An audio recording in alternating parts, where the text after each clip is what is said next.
was a sunny afternoon at Greenwood Academy, an elite school filled with children from rich families. New cars dropped kids off, drivers held umbrellas, and parents waved from luxury sedans. In the middle of all this, 12-year-old Aarav walked to school wearing worn-out shoes, holding his mother's hand tightly. Aarav's father was a clerk. They didn't have much, but they had what mattered: honesty, kindness, and hard work. His parents taught him, never lie. Stand up for what's right, even if you're the only one standing. But in class, Aarav was often laughed at. His lunch was simple. His bag was old. And most of all, he didn't brag about his wealth, because he had none. One day, the school announced a huge science competition. The winner would get a scholarship and a laptop. Aarav knew this was his chance. He worked day and night, using recycled materials, researching at the public library, and getting help from his dad after office hours. Meanwhile, another student, Veer, whose father was a wealthy businessman, paid someone else to make his project. It was shiny, professional, and clearly expensive.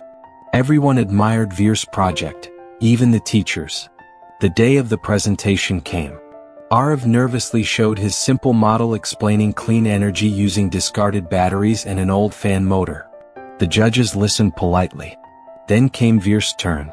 Lights, animation, perfect presentation. Applause followed. Teachers whispered, "That's the winner." The next day the results were out. Veer had won. Aarav felt crushed, but not because he lost. Because he knew Veer had cheated. A few days later, something unexpected happened. One of the school cleaners, an old man named Raghav, came to Aarav. He whispered, "Beta, I saw a man delivering Veer's project in a black car the night before. He didn't make it. I thought someone should know." Aarav hesitated. His parents had always said, "Do what's right even if it's hard." He gathered his courage and went to the principal. At first, the principal didn't believe him. "Do you have proof?" "No," Aarav said honestly. "But I know the truth matters." Raghav was called in. He confirmed the story.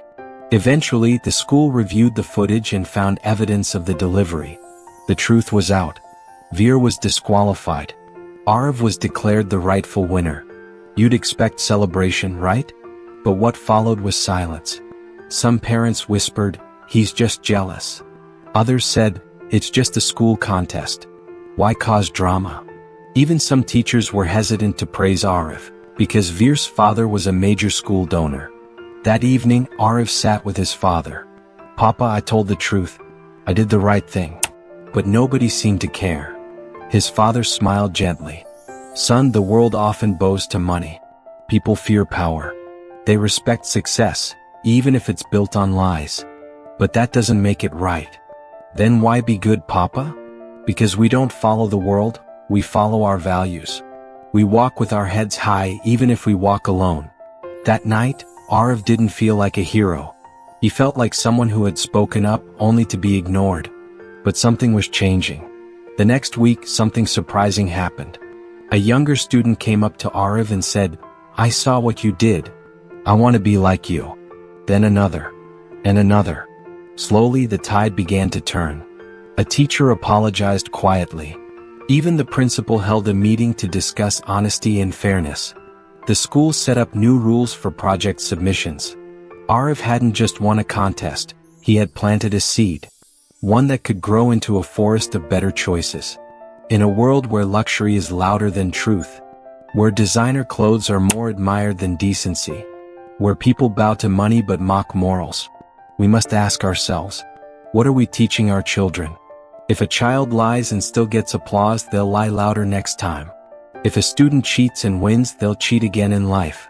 If we keep showing our kids that wealth is more valuable than character, what kind of leaders, parents, humans are we raising? Character is not built in a day. It is taught at the dinner table through small moments. When a child tells the truth and we hug them instead of punishing them, that's where morals are born. When we praise kindness over class rank, when we celebrate effort over victory, that's when we raise not just children, but good people. So here's something to think about. Would you rather your child be feared because of money, or respected because of character? Because the richest person in the room isn't always the one with a wallet full of cash. It's the one who sleeps peacefully with a clean heart. If this story touched your heart or made you think, hit that like button, share it with a friend, and subscribe for more real, powerful stories that matter. And in the comments, tell us, what value do you believe every child must learn first? Let's build a world where character is louder than cash. Together.